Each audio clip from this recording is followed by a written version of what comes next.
ठीक है, मतलब या पहला स्टार्टअप इंडिया कह लो, चाहे दूसरा मेक इन इंडिया कह लो।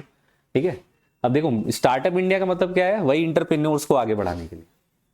ठीक है, स्टार्टअप का मतलब क्या होता है, अभी शुरुआत करने की। हाँ, ठीक है, कि कोई भी अगर आप इंटरप्राइज, ठीक है, बिजनेस ओपन करना चाहते हैं, उसके लिए जो स्कीम लॉन्च की गई गवर्नमेंट के द्वारा, वो किस नाम से जाना गया बेटा, स्टार्टअप इंडिया के नाम से। ठीक है, कब लागू हुआ था ये, देखो लिखा भी है कि startup India is an initiative of government of India. The campaign was first announce bye prime minister mister Narendra Modi his speech on, ये 15 अगस्त 2015 को जब स्पीच दे रहे थे ये अपनी सरकार बनने के 1 साल बाद। ठीक है, तो वहां पे उन्होंने इस स्टार्टअप इंडिया की बात की थी। ठीक है, लाल किले पे खड़े होकर। ठीक है, तो और स्टार्टअप इंडिया होता क्या है, startup India is an action plan to develop an ecosystem to promote and nurture entrepreneurship across the country. ठीक है, मतलब जितने भी इंटरप्रेन्योर बनना चाहते हैं या अभी शुरू के स्टेज में हैं, अभी शुरुआत करना चाहते हैं, ठीक है, उनको क्या करना, प्रमोट करना, आगे बढ़ाना, उनके लिए वैसा इंफ्रास्ट्रक्चर फैसिलिटी डेवलपमेंट करना। ठीक है, हर तरीके से मार्केटिंग, फाइनेंसिंग, हर तरीके से उनको जो भी उनको चीजें चाहिए इंटरप्रेन्योर्स को अपने बिजनेस को आगे बढ़ाने के लिए, वो सारी फैसिलिटी कौन प्रोवाइड करेगा बेटा, गवर्नमेंट ऑफ इंडिया करेगी, कहने के लिए बस। ठीक है, फिर उसके बाद गवर्नमेंट इज ऑफरिंग, देखो लिखा भी है, government is offering various banking financing schemes to promote startups. इसीलिए इन्होंने कई सारे बैंक्स को बोला, चाहे वो गवर्नमेंट बैंक्स हो चाहे वो प्राइवेट बैंक्स हो, उनको बोला गया कि आप अपने मतलब अपनी स्कीम्स में इस स्कीम को भी डालिए, स्टार्टअप इंडिया के भी स्कीम्स को, कि अगर कोई पैसा मांगने आता है अपने बिजनेस को ओपन करने के लिए, तो उसके लिए भी कोई ना कोई स्कीम आप लॉन्च कर दीजिए। ठीक है, पहले गवर्नमेंट में आया, फिर धीरे धीरे प्राइवेट्स वाले भी लॉन्च, प्राइवेट वाले तो वैसे भी बिजनेस लोन देते थे पहले भी। ठीक है, बट छोटे छोटे लेवल वालों को नहीं देते थे, वो बड़े लेवल वाले को देते थे। ठीक है, 2014 से पहले। ठीक है, लेकिन जब ये गवर्नमेंट आई तो भाई अपनी बात मनवानी पड़ेगी ना आपको, तो उसके लिए क्या बोला कि आपको उसके बाद ही पता होगा, 1 साल के बाद नोटबंदी हो गया इसी के बाद। ठीक है, 2015 में लागू हुआ, 2016 में ही नोटबंदी हो गया। ठीक है, तो ये सब चीजें जो हैं, अब आरबीआई पूरा गवर्न करती है बैंकिंग फाइनेंसिंग को पूरे तरीके से। ठीक है, तो लेकिन जितने भी स्टार्टअप्स खुलते हैं, उन स्टार्टअप में लॉस होने की संभावना ज्यादा होती है, आपको पता होगा। ठीक है भाई, सारे लोग थोड़ी प्रॉफिट में चले जाएंगे, लॉस भी होगा। ठीक है, तो गवर्नमेंट ने बोला कि अब देखिए सबकी अलग अलग क्या होगी, जितने भी लोग अपने जो क्या बोलते हैं इन्वेस्टमेंट है जिसका जिस बैंक में, ठीक है, वो उतना ही लोन प्रोवाइड कर सकता है, उससे ज्यादा नहीं। और सबका आपको पता ही, आरबीआई सबको एक जैसे होता है ना, एक सीमा लिमिट दी होती है कि इस लिमिट से आप ज्यादा लोन नहीं दे सकते। और हर सेक्टर का अलग अलग होता है, एग्रीकल्चर में कितना देना है, बिजनेस वालों को कितना देना है, होम लोन कितना देना है, पर्सनल लोन कितना देना है, क्रेडिट कार्ड कितना ऑफर करना है, ये सब लिखा होता है।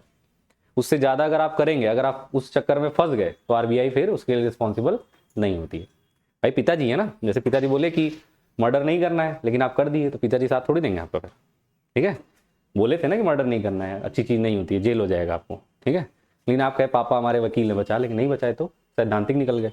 वैसे आरबीआई भी है, उसने बोला है लिमिट क्रॉस नहीं करना है, लिमिट क्रॉस करके गए। ठीक है, तो वैसे यहाँ पे भी गवर्नमेंट ने पहले अपने जैसे बैंक्स पे लागू किया इस चीज को, कि हम पहले स्कीम्स लॉन्च करेंगे, फिर धीरे धीरे अदर बैंक्स को भी ऑफर देना चालू किया कि आप भी स्कीम्स लॉन्च करिए स्टार्टअप इंडिया के लिए। जो अगर अच्छा प्रोजेक्ट रिपोर्ट लेके आता है, तो अभी पढ़ेंगे जब आएगा next chapter, business plan and project report. ठीक है, इसी में आएगा इंटरप्रेन्योरशिप में। हर इंटरप्रेन्योर को वो बिजनेस प्लान या प्रोजेक्ट रिपोर्ट तैयार करना पड़ता है, बिना उसके आपको लोन नहीं मिलेगा। अरे कैसे, किस बेस पे मांगोगे उससे लोन। ठीक है, जैसे होम लोन आप मांगने जाते हो, तो आपको वो पेपर दिखाना पड़ता है कि मतलब यहाँ पे मैंने लैंड लिया है और ये जमीन यहाँ है, ऐसे थोड़ी दे देता है होम लोन कि आप मुंह उठा के जाएंगे और होम लोन दे देगा आपको, कुछ तो देखेगा ना। ठीक है, ऐसे इंटरप्रेन्योर आप बन रहे हैं, तो आपका बिजनेस प्लान देखेगा, क्या है बिजनेस प्लान, किस मतलब उद्देश्य से आप इंटरप्राइज खोलना चाहते हैं, उसका कोई आप प्लान बना के आए, रिपोर्ट तैयार किए, आप कहेंगे हाँ बिल्कुल है, देखिए। ठीक है, वो 2-3 दिन उस पर पढ़ते हैं, रिसर्च करते हैं, कई लोग से पूछताछ करते हैं, फीडबैक्स लेते हैं, उसके बाद ही आपको लोन ऑफर करते हैं। तो वही सब है स्टार्टअप्स के लिए, पहले गवर्नमेंट ने इस चीज को आगे बढ़ाना शुरू किया। फिर क्या लिखा है स्टार्टअप के बारे में, startup is a business enterprise in the form of private limited company. देखो ये किसी भी तरीके की हो सकती है, चाहे तो प्राइवेट लिमिटेड कंपनी हो सकती है, चाहे तो सोल प्रोपराइटर अकेले आप खोल सकते हैं। ठीक है, पार्टनरशिप भी हो सकती है, लिमिटेड लाइबिलिटी पार्टनरशिप हो सकती है, एक्सेट्रा, किसी भी तरीके से आप खोल सकते हैं, कोऑपरेटिव सोसाइटी भी हो जाएगा। ठीक है, तो आप किसी भी तरीके का अगर स्टार्टअप आप खोलना चाहते हैं, तो आप किसी भी फॉर्म में स्टार्टअप खोल सकते हैं, कंपनी भी हो सकती है, पार्टनरशिप भी हो सकती है, अकेले इंडिविजुअल भी खोल सकते हैं। ठीक है, या तो एलएलपी भी खोल सकते हैं। ठीक है, एलएलपी आप जानते हैं, पढ़े ना एलएलपी। ठीक है, तो इसके बाद क्या रजिस्टर, और ये जो क्या बोलते हैं कंपनी होनी चाहिए, इंडिया में रजिस्टर्ड होनी चाहिए, ठीक है, registered in India, which started less than 5 years ago, ठीक है, मतलब 5 साल से कम उनकी जो एज मतलब होनी चाहिए, जैसे होता है ना 2 साल 3 साल 4 साल, मैक्सिमम 5 है, ठीक है, and have annual turnover of less than 25 crore. अगर 25 करोड़ से ज्यादा टर्नओवर, आप सेल की बात हो रही है, turnover is not profit, turnover is called as sales, या पढ़े हैं, तो टर्नओवर का मतलब होता है सेल्स, कि अगर आप 25 करोड़ से ज्यादा सेल्स करते होंगे तो आप स्टार्टअप में नहीं आएंगे। दोनों कंडीशन फुलफिल होनी चाहिए। कौन कौन सी? 5 साल से कम का एज होना चाहिए आपका, और दूसरी चीज 25 करोड़ से ज्यादा का सेल्स नहीं होना चाहिए, उससे कम होना चाहिए।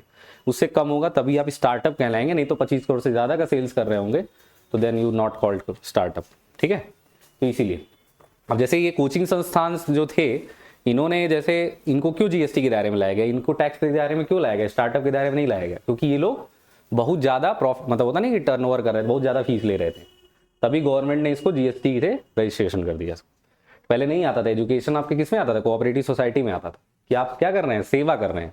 जैसे मैं अगर बोलूं कि मैं क्या करता हूं, मैं सेवा करता हूं, ठीक है, लेकिन मेरा 100 करोड़ का प्रॉफिट है, तो सेवा कहाँ रह गया फिर, ठीक है, वो सेवा नहीं रह गया वो, ठीक है। हाँ 25 करोड़ से कम होगा तो तब नहीं है, ठीक है, 25 करोड़ से कम मतलब मुझे मेरे पास फीस आती है, ठीक है, तब कोई दिक्कत नहीं, तब मैं बच जाऊंगा। जैसे मेरी कोचिंग है, जैसे ये वाली है, यहाँ पे इनकम टैक्स का छापा नहीं पड़ेगा कभी, ठीक है, क्योंकि है ही नहीं उतनी सेल या उतना फीस आता ही नहीं होगा, ठीक है, लाखों आ जाता होगा वही बहुत, ठीक है। तो और क्या है बेटा, to be eligible for start, मतलब एलिजिबल बनने के लिए स्टार्टअप के लिए, the enterprise should not have formed by splitting up or reconstruction, मतलब स्प्लिटिंग अप वाला नहीं होना चाहिए, और रिकंस्ट्रक्शन जैसे जो रोड वगैरह बनाते हैं आप, ठीक है, जैसे बिल्डिंग आप बनाते हैं, ठीक है, ये सब काम नहीं, या अपने लैंड को रेंट पे देने वाला, ये सब नहीं होता है स्टार्टअप। जैसे होता नहीं कि सर मैंने 10 तो जो पूरा मेरा क्या बोलते हैं 10 मेरा घर है उसको मैंने रेंट पे उठाया हुआ है सर, तो वो थोड़ी स्टार्टअप है आपका, है वो तो आप फायदा कमा रहे हैं फ्री में, ठीक है, उसमें आपका क्या है स्टार्टअप, क्या मेहनत है, आपने घर बनवाया होगा अपनी मेहनत से, ठीक है, उसके बाद तो आप कोई काम थोड़ी कर रहे हैं उस पर, तो जो इंटरप्राइज बेचारा अपना बिजनेस ओपन किया होगा वो पैसा दे रहा होगा आपको उसके बदले, तो वो इसके अंदर नहीं आएगा, और रिकंस्ट्रक्शन वाला नहीं आएगा, जैसे रोडवेज हाईवेज, ठीक है, बिल्डिंग्स बनाने वाले ये लोग, ये इसके दायरे में स्टार्टअप में नहीं आते, ठीक है। और क्या लिखा है, and it's turnover should not have exceed 25 crore since its existence, मतलब 25 करोड़ से ज्यादा इसका भी नहीं होना चाहिए, ठीक है, 25 करोड़ से ज्यादा इसका भी आपका सेल नहीं होना चाहिए, टर्नओवर, ठीक है, इस चीज को ध्यान रखिएगा। बस ये 2 चीजें याद रखिएगा कि चाहे तो रिकंस्ट्रक्शन और स्प्लिटिंग अप वाले नहीं होने चाहिए, इसके अलावा जितने भी होंगे, ठीक है, वो सब आपके क्या होंगे, स्टार्टअप कहलाएंगे, अगर उनकी टर्नओवर जो है 25 करोड़ से ज्यादा नहीं होगी तब। और दूसरी क्या थी लिमिट आपकी, 5 साल से ज्यादा नहीं होना चाहिए, ठीक है। फिर इसके अंदर कौन कौन सी स्कीम्स आती है, मतलब इसके अंदर क्या क्या आपको फीचर्स मिलते हैं स्टार्टअप के, क्या क्या फायदा मिलता है इसमें, तो बहुत सारे फायदे हैं। पहला है कि कोई इंस्पेक्शन नहीं होता है, पहला क्या लिखा है, नो इंस्पेक्शन लिखा है, under this scheme no inspection would be carried out startup for 3 year regarding labour law etcetera as they need only self certification, मतलब आप अपने सर्टिफिकेशन के आधार पे उस बिजनेस को चला सकते हैं, कोई इंस्पेक्शन आपकी जरूरत नहीं। जैसे कि अब मैं नया नया इंटरप्राइज खोलूंगा तो कोई आईटी वाले नहीं आएंगे, ठीक है, कहीं कोई गवर्नमेंट ऑफिसर आपको चेक करने नहीं आएंगे 3 साल तक, 3 साल के बाद आएंगे, ठीक है, 3 साल तक आपको मौका दिया जाएगा कि भाई आपके यहाँ कोई इंस्पेक्शन नहीं होगा। वैसे 5 साल तो होता ही है, ठीक है, कि 5 साल तक नहीं आते हैं, लेकिन उसके बाद वो आएंगे, वो देखने जरूर आएंगे कि भैया आपका बिजनेस चल रहा है कि नहीं, थोड़ी कि दे दिए पैसा पता नहीं घर बनवा लिए अपना, है, ठीक है, और बाद में कह रहे हैं अरे सर इंटरप्राइज चल रहा है सर, और बाद में कोई इंस्पेक्शन करे गवर्नमेंट ऑफिसर, वो तो ऐसे ही जाते हैं सादी वर्दी में, पता थोड़ी चलेगा कि गवर्नमेंट ऑफिसर है, वो तो कहेगा अच्छा ये किसका घर है, ये कहेंगे हाँ प्रेमचंद सिंह का घर है, अच्छा उन्होंने कोई लोन लिया था क्या, हाँ लिया था, बिजनेस लोन घर बनवा लिए, अच्छा अच्छा ठीक है कोई बात नहीं, बस अगले दिन है घर गिरवा दिए, है, ठीक है। तो मतलब एक बात कह रहे हैं, तो ये सब चीजें नहीं होती हैं स्टार्टअप इंडिया के अंदर अगर आप आते हैं 3 साल तक, लेकिन ठीक है। उसके बाद रजिस्ट्रेशन, अब ये देखो लिखा है कि गवर्नमेंट ने एक ऐप लॉन्च किया है, कब लॉन्च किया था, अप्रैल 2016 में, a portal that will mobile allow startup to get registered in 1 day, मतलब एक ही दिन में आप रजिस्ट्रेशन कर सकते हैं स्टार्टअप इंडिया के तहत अगर आप करना चाहते हैं तो, ठीक है, मोबाइल के तहत, ऐप के तहत। In addition there will be a single window for clearance approvals and registration, वहीं से आपका पूरा जो भी आपको प्रॉब्लम होगी, ठीक है, जो भी रजिस्ट्रेशन करने के लिए आपको वहां पे चीजें आएंगी, आप वहीं से अपने आप को रजिस्ट्रेशन कर सकते हैं, पूरा अप्रूवल ले सकते हैं, मतलब आपको कहीं जाने की जरूरत नहीं है।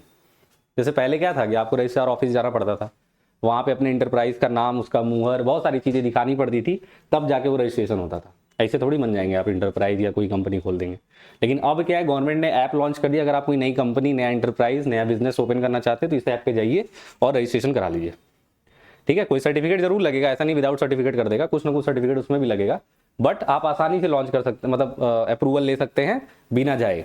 ठीक है, फिर क्या है, इनकम टैक्स एग्जेम्पशन मिलता है आपको, मतलब इनकम टैक्स से आप बचे रहते हैं कि कितने साल तक बचे रहेंगे, income tax exemption is available for first 3 years. 3 साल तक कोई इनकम टैक्स वाले आपके यहाँ रेड आउट नहीं मारेंगे। ठीक है, या मतलब कुछ भी पूछने नहीं आए कितना कमा रहे हैं कितना लॉस में है। ठीक है, कोई मतलब नहीं। ठीक है, this exemption available only after obtaining certificate from inter ministerial board setup for this purpose. मतलब ये जो कानून है जो इनकम टैक्स एग्जेम्पशन वाला, आपके पास कौन सी सर्टिफिकेट होनी चाहिए, certificate from inter ministerial board. ठीक है, जो आपको रजिस्टर करती है, ठीक है, जो आपको रजिस्ट्रेशन का क्या करती है, अप्रूवल करती है, उससे आपको सर्टिफिकेट मिला होना चाहिए, याद रखिएगा। जैसे अभी ऊपर पढ़े है ना कि सर गवर्नमेंट अलाउ करती है, आपको ऐप दे दी है, वहां पे आप रजिस्ट्रेशन करा सकते हैं, तो जब आपको अप्रूवल मिलेगा तो एक सर्टिफिकेट मिलता है उसमें।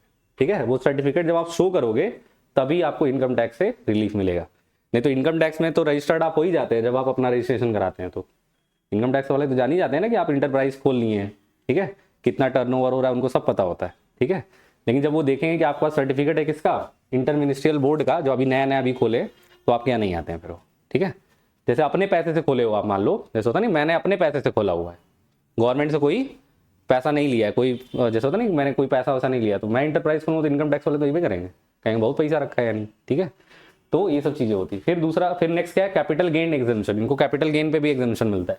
ठीक है, startup can claim capital gain, यहाँ गैम लिख गया, gain tax exemption also for first, capital gain का भी एग्जेम्पशन ले सकते हैं पहले 3 साल तक। स्टार्टअप की बात हो रही है जिसका टर्नओवर 25 करोड़ से ज्यादा नहीं है और 5 साल से कम एज वाले, याद रखिएगा, बस इन्हीं के लिए। बाकी अगर उससे जो ओवर एज हो गए या 25 करोड़ से ज्यादा आपका क्या है सेल्स है, तो उनके लिए ये सब नहीं है कुछ। ठीक है, सब पे टैक्स लगेगा। ठीक है, उसके बाद क्या है, benefit in patent and intellectual property, ये तो आप जाने रहे, कॉपीराइट और पेटेंट के लिए भी इनको रिलीफ मिलता है, सब्सिडी देती है कौन, गवर्नमेंट। ठीक है, क्या लिखा है, in patent cost startup can claim an 80% rebate, that means if a startup applies for patent the government will give 80% rebate in fees. मतलब जितना फीस चार्ज होता है पेटेंट के लिए, जैसे मान लो 60,000 रुपये लग रहा है, ठीक है, पेटेंट करवाने के लिए अपने नाम से, जैसे होता नहीं शुभम इंटरप्राइजेस खोलना है सर, ठीक है, तो अब पेटेंट कराना पड़ेगा, कोई और ना खोल दे सर, है, ठीक है, तो वहां पे मैं पेटेंट कराऊंगा तो फिर क्या होगा कि मान लो 60,000 लगता है, 60,000 का 80% कितना होगा, 48,000, 12,000 में हो जाएगा। ठीक है, यहाँ पे वैसे रिबेट लिखा हुआ है लेकिन ये सब्सिडी के उस पर देती है, 60,000 आपको देना ही पड़ता है वहां पे। ठीक है, गवर्नमेंट फिर क्या कर देती है, रिफंड कर देती है। ठीक है, कि भैया 60,000 दे दो, 1 महीने के बाद आपको 48,000 वापस आ जाएगा आपके अकाउंट में। ठीक है, रजिस्ट्रेशन कराओगे तो अकाउंट नंबर लगेगा ही आपका। ठीक है, उस बिजनेस अकाउंट में आपके 48,000 रुपये आ जाएगा, तो हो तो गया 80% का आपको रिबेट ही हो गया एक तरह से। ठीक है, अब जैसे ये इसलिए बनाया गया ताकि बहुत तेजी से रजिस्ट्रेशन होता जाए पेटेंट का। ठीक है, नहीं तो क्या होता था ना, पेटेंट लोग नहीं करवाते थे, बिना जैसे होता नहीं बिना पेटेंट के ही वो चला रहे हैं, तो और कोई खोल लिया। ठीक है, तो लोग जैसे होता ना कि पता नहीं चलता कौन शुभम इंटरप्राइज असली वाला है, कोई नकली है उसी में, है वो गलत सामान बेच रहा है, फंस गए आप। ठीक है, क्योंकि आप पहले रजिस्टर हुए थे। ठीक है, इसीलिए लोग पेटेंट कराना, कॉपीराइट लेना शुरू कर दिए हैं, और होना भी चाहिए। आप भी जब इंटरप्राइज खोलिएगा कुछ भी, तो पेटेंट कॉपीराइट अपने पास अधिकार में रखिएगा, कि अगर कहीं आईटी वाले आ गए या गवर्नमेंट ऑफिसर कोई आ गया आप पे इलीगेशन लगाने की आप ही की कंपनी ने ऐसा किया, तो आप अपना सर्टिफिकेट तैयार रखिए, सर ये देखिए पेटेंट मैंने नहीं, ऐसा कोई फ्रॉड नहीं किया है, कोई और होगा सर, क्योंकि शुभम इंटरप्राइज बहुत होंगे ना, ऐसा थोड़ी कि मेरा ही है, द कॉमर्स अब हो सकता है कहीं और भी हो। ठीक है, तो लेकिन ऐसा थोड़ी है कि द कॉमर्स सब के जो बच्चे हैं कहीं झगड़ा वगड़ा कर लिए, कुछ हो गया उल्टा सीधा या कहीं फ्रॉड हो गया तो हमारा नाम आ जाएगा। वो पता करेंगे ना कि किसका रजिस्ट्रेशन है, तो जिसका रजिस्ट्रेशन होता है उसी के पास पहले पहुंचते हैं, जाते हैं पहले छानबीन करने के, तुम्हारे यहाँ तो नहीं हुआ है, तुम्हारे यहाँ तो नहीं हुआ है। ठीक है, तो तुम बताओगे ना सर मेरा कॉपीराइट है सर, पेटेंट है सर। ठीक है, तो हर इंटरप्राइजेस को अपना पेटेंट लेना पड़ता है। ठीक है, उसके बाद क्या है, फंडिंग स्कीम फॉर स्टार्टअप है। गवर्नमेंट ने क्या अनाउंस किया है बेटा, 10,000 करोड़ का फंड उसने उस समय दिया था, 2015 की बात है। ठीक है, for new startups and 500 crore for credit scheme guarantee scheme, मतलब लोन पे देने के लिए। ठीक है, लोन प्रोवाइड करने के लिए, जिसपे आपको इंटरेस्ट के साथ वो पैसा भी मिल जाएगा। तो ये 10,000 करोड़ का उसमें फंडिंग रिलीज किया था 2015 के बाद, 2016 में। और even foreign aid is also provided to start, मतलब फॉरेन एड भी शुरू किया उन्होंने, मतलब बाहर से भी इन्वेस्टमेंट होगा। ठीक है, जैसे बाहरी लोग भी अगर आना चाहते हैं, जैसे फॉरेन के लोग, जैसे यूके यूएस हो गया, चाइना हो गया, वो भी लोग अगर यहाँ पे आके स्टार्टअप्स को प्रमोट करना चाहते हैं, आगे बढ़ाना चाहते हैं, तो उसके लिए भी उन्होंने स्कीम्स लॉन्च किया कि भैया आप भी आइए इन्वेस्ट करिए, जैसे एफडीआई आया था। ठीक है, फॉरेन डायरेक्ट इन्वेस्टमेंट, इसीलिए तो आया था कि यहाँ के जितने भी स्टार्टअप्स हैं, जैसे मान लो मैं यूके में रहता हूँ, ठीक है, और मुझे कोई छोटी मोटी बिजनेसमैन दिखे या छोटे मोटे इंटरप्रेन्योर दिखे जिनका अभी नाम उतना ज़्यादा नहीं है, लेकिन वो अच्छा गुड्स बना रहे हैं, ठीक है, तो हमारे पास पैसा है, हम भी बिजनेस कर ही रहे हैं, हम उनको पैसा दे देंगे, ठीक है, और उनके बिजनेस को एक्सपेंड कर देंगे। फायदा तो उस देश का भी तो होगा जिस देश पे वो पैसा लगा रहा है, ठीक है। तो गवर्नमेंट कहेगी आप भी लगा दीजिए पैसा, ठीक है, आप उसमें से कट ले लीजिएगा जितना भी आपको परसेंटेज चाहिए, बाकी ये बिजनेस हमारा क्या हो जाएगा, आगे बढ़ जाएगा, ये भी फायदा है, ठीक है। लेकिन पहले ऐसा नहीं था, ठीक है। 2015 से पहले, मैं नहीं कह रहा कि इस गवर्नमेंट ने ऐसा कर दिया है, इस गवर्नमेंट ने बस आसान कर दिया है चीजें, जैसे लाइसेंसिंग हो गया, कहीं पे भी कहीं से भी आप बैठ के आप इन्वेस्टमेंट कर सकते हैं, ये सब चीजें आसान कर दी, बस यही हुआ है। बाकी पहले इन सब चीजों पे बैन था या रोक था बहुत ज्यादा, जैसे आपको डॉक्यूमेंट्स देने पड़ते थे गवर्नमेंट को, इन सब चीज़। जैसे इन्वेस्टमेंट आप अभी यहाँ से यूके करिए देखिए, नहीं कर पाएंगे आप इतनी आसानी से, क्योंकि वहाँ का रूल क्या है, बहुत खतरनाक है। चाइना करके देखिए, नहीं कर पाएंगे आप। जितना इंडिया में लिबरल इन्वेस्टमेंट है, मतलब बाहरी देश आके कोई भी सामान बेच के चले जाते हैं, वैक्सीन बेच के चले जाते हैं, ठीक है, क्योंकि यहाँ के लिबरलाइज है सारी चीज़ें, आसानी से आते हैं चले जाते हैं, कहीं भी बेच के प्रॉफिट कमा के भाग भी जाते हैं, ठीक है। लेकिन आप कभी बाहर से इन्वेस्टमेंट करके देखिए, नहीं कर पाएंगे आप, ठीक है। कहेगा ये डॉक्यूमेंट चाहिए, वो डॉक्यूमेंट चाहिए, गवर्नमेंट ऑफ इंडिया का मूवर चाहिए, ठीक है, वही नहीं दे पाएंगे आप, ठीक है। तो बहुत सारी चीजें, लेकिन वहां से यहाँ पे क्या है, लिबरल है इन्वेस्टमेंट, ठीक है, इस गवर्नमेंट के आने के बाद, ठीक। तो ये सब चीजें हैं। तो क्या क्या चीजें इसमें देखा हम लोगों ने, सर कोई इंस्पेक्शन नहीं होता है पहले 3 साल तक, रजिस्ट्रेशन ऐप के थ्रू आप आसानी से घर बैठे क्या कर सकते हैं, 2016 में ये ऐप लॉन्च हो गया था अप्रैल में। फिर इनकम टैक्स एग्जेम्पशन मिलता है पहले 3 साल तक, ठीक है। उसके बाद कैपिटल गेन पे भी एग्जेम्पशन मिलता है पहले 3 साल तक, ठीक है। पेटेंट और इंटेलेक्चुअल प्रॉपर्टी, अगर आप कॉपीराइट कुछ भी लेना चाहते हैं, ठीक है, तो आपको 80% का रिबेट मिलता है उनकी फीस चार्ज पे, ठीक है। ये गवर्नमेंट देती है स्टार्टअप्स के लिए। और फंडिंग कितना उन्होंने रिलीज किया था, 10,000 करोड़ रिलीज किया था नॉर्मल, और 500 करोड़ इसकी जो है वो क्रेडिट स्कीम में लॉन्च किया था, ठीक है। जैसे 10,000 करोड़ सभी स्टेट को दिया होगा इन्होंने अलग अलग, उसमें से बांटा होगा कि आपके लिए आपको कितना चाहिए, आपको कितना चाहिए। यूपी में भी बटा होगा स्टार्टअप्स के लिए पैसा देने के लिए, ठीक है। पता नहीं बटा होगा कि नहीं, पता चले सब कुंभ में लग गया होगा, ठीक है। तो ये सब चीजें हैं। तो ये सब क्या था, स्टार्टअप इंडिया के बारे में, ठीक है। और पूछेगा अभी स्टार्टअप इंडिया के बारे में, तो आपको उसके पूरा पहले हिस्ट्री लिखना है, स्टार्टअप के बारे में लिखना है, और उसकी स्कीम्स उसके अंदर क्या आती है, या फीचर्स भी अगर पूछ दिया कहीं स्टार्टअप का, तो आप इसको लिख सकते हैं, ठीक है, स्कीम्स के अंदर, ठीक है। फिर इसके बाद क्या आएगा, मेक इन इंडिया, ठीक है। मेक इन इंडिया भी मोदी जी ने लॉन्च किया था, ये भी आपको पता है, ठीक है, जो शेर बन के आता है, ठीक है। तो ये कब लॉन्च किया था कि make in India is the government of India scheme launch by prime minister Modi ji in 2014, ठीक है, 2014, वो 2015 है, ठीक है, याद रखिएगा, ठीक है।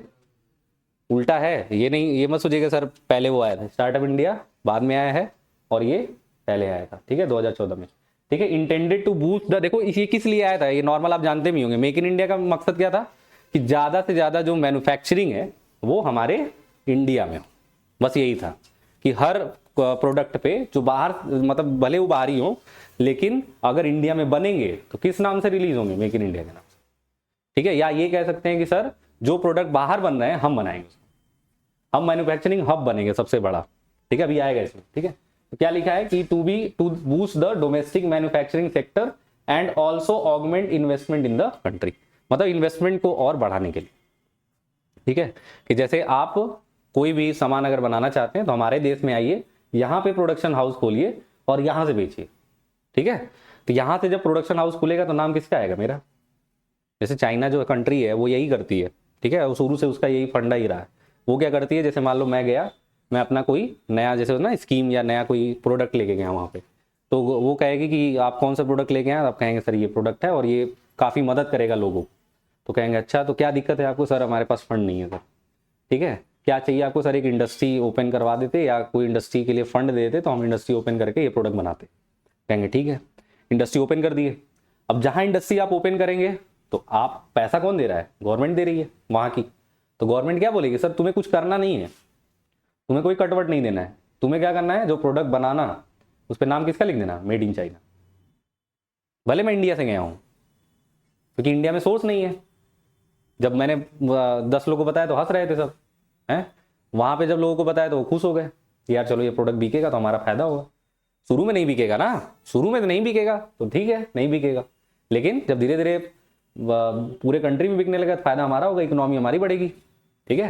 मैंने बताया था ना, जब भी आप नया प्रोडक्ट बनाओगे, कुछ भी नया सोच लेके आओगे, लोग हंसते ही हैं, ठीक है। लेकिन वहां पे प्रमोट कर दिए उसको, उस बेचारे को क्या मिल गया, एक रास्ता। और जब वो रास्ता मिला तो बस गवर्नमेंट ने क्या बोला, या वहां के लोगों ने बोला, जिसने वो फंडिंग किया था या जिस भी संस्था ने वो फंडिंग की थी, बस उसने बोला कि भाई अपने प्रोडक्ट के ऊपर लेबल पे मेड इन चाइना लिखना, बाकी और कुछ नहीं चाहिए तुमसे, ठीक है। उसको पता है टैक्स तो हमको देगा ही है, ठीक है, टैक्स तो देगा ही ना, आप तो टैक्स दोगे ना प्रॉफिट पे, ठीक है, कॉस्ट भी बनाओगे उस पर भी टैक्स दोगे, ठीक है, सबको पता है गवर्नमेंट टैक्स लेती है हर तरीके से, कहीं ना कहीं से तो टैक्स ले ही लेगी, यहाँ से सामान बाहर भेजोगे फिर टैक्स, ठीक है। तो उससे क्या बोला, मेड इन चाइना लगती, इससे फायदा किसका हो गया, चाइना का फायदा। प्रोडक्ट इतने ज्यादा चाइना के आपको देखने को किस लिए मिलते हैं, क्या सब चाइना वाले ही बनाते हैं, ऐसा हो ही नहीं सकता। यहां से भी लोग या कहीं और से भी लोग आते हैं, उनको वो क्या देता है, एक प्लेटफॉर्म देता है कि भैया काम करो लेकिन नाम मेरा लिख देना बस। तो आप तो यही करोगे ना, जो आपको खाने के लिए दिया होगा सोर्स, आप तो उसका नाम लिख ही दो, अरे चलो ये छोटा सा ही तो है, लेकिन वो छोटा नहीं है, बहुत बड़ा बन जाता है। कि जैसे किसी प्रोडक्ट में मेक इन इंडिया लिखा हो और मेड इन चाइना लिखा हो, आप ही के अगर मुल्क में है कोई, आप ही के देश में, तो आप प्रीफर पहले मेड इन इंडिया जरूर करोगे आप, ठीक है, भले वो कोई भी बनाए, ये नहीं देखने जाओगे कौन ओनर है उसका, ओनर कौन है, कहाँ रहता है, बेंगलोर के किसी कोने में रहता है, ठीक है, फॉरेन का उसका कोई क्या है लीडर है, उससे कोई मतलब नहीं, लेकिन बस खाली क्या लिखा है बेटा, मेक इन इंडिया लिखा होगा, नाम उसका औहदा बढ़ जाएगा उसका, ठीक है। तो उसको तो चाइना वाला नाम लिखवाना है, काम बढ़ गया, इसीलिए इकोनॉमिक स्ट्रेंथ में हमसे क्या है, आगे है वो, ठीक है, अभी भी आगे है, ठीक है, क्योंकि वो ये छोटी छोटी चीजें क्या करता है, ग्रैब करता है वो, ठीक है। फिर क्या लिखा है, द गोल, अब इसके अंदर गोल क्या है, the goal sorry the government of India also intend to encourage businesses from abroad to invest in the country, जैसे वो चाहती थी कि ज्यादा से ज्यादा जो है बाहर के लोग हमारे कंट्री में इन्वेस्ट करें, ठीक है, and manufacture here by improving the country's ease of doing business index, ठीक है। एक ये हर साल जो है ईज ऑफ डूइंग बिजनेस का इंडेक्स जारी होता है, जिसमें शायद इंडिया जो है वो 71 रैंक पे है, शायद, नॉट कंफर्म, ठीक है, मैं शायद इसलिए बोला क्योंकि गूगल पे भी नहीं देखा मैंने, तो 71 या 67 पे है शायद, ऐसे कुछ, ठीक है, रैंकिंग, मतलब आसानी से अगर हम किसी देश में बिजनेस कर लेते हैं, उसी से जो द वर्ल्ड बैंक जो है, द वर्ल्ड बैंक जिसको आप जानते होंगे, वो हर साल जो है ईज ऑफ डूइंग बिजनेस का इंडेक्स जारी करता है, ठीक है, रैंकिंग रहती है हर देश की, जो पहले पे होगा उसमें आसानी से आप बिजनेस कर सकते हैं, ठीक है। तो इंडिया अब क्या हो रहा है, इसीलिए लिबरल कर रहा है सारी चीजें कि मैं ईज ऑफ डूइंग बिजनेस पे पहले पे पहुंच जाऊं, ठीक है।